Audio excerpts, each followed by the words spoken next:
ad-dawa.tv দুনিয়া ও আখিরাতের কল্যাণে। আউয়াল ওয়াক্ত বলতে সলাতের মানে কোন সময়টাকে বলে? আউয়াল অর্থ হলো প্রথম, অতএব তিনি বুঝে নেবেন প্রথম ওয়াক্ত কোনটা। প্রথম ওয়াক্ত হলে ওয়াক্ত হলেই জিবরিল আলাইহিস সালাম রাসূলুল্লাহ সাল্লাল্লাহু আলাইহি সাল্লামকে 2 দিন নামাজ পড়িয়েছেন। প্রথম দিন প্রথম ওয়াক্তে নামাজ পড়িয়েছেন সবগুলো, জোহর থেকে ফজর পর্যন্ত, জোহর আসর মাগরিব এশা ফজর।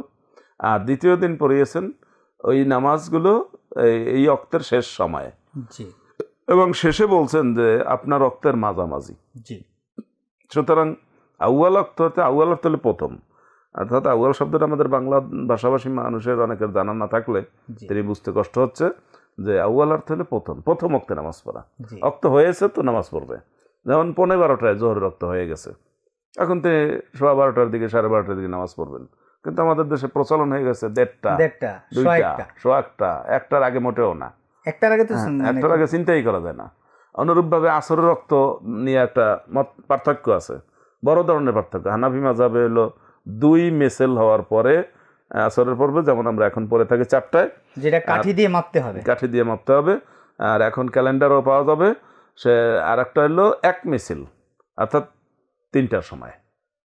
2 মেসেল হলো 4টার সময় ওয়াক্ত, আর 1 মেসেল হলো 3টার সময়। যেমন সৌদি আরব সহ অনেক দেশে এটা পড়া হয়।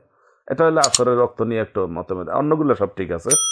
হ্যাঁ, আর মাগরিবের রক্ত তো সূর্য ডোবার সাথে সাথেই পড়বে, এটার জন্য দেরি করার কোনো সুযোগ নেই।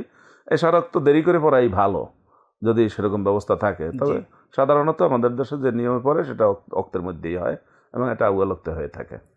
আর ফজর রক্ত ওইরকম, আউয়াল ওয়াক্ত বলতে ওয়াক্তের শুরুটাকে বলে।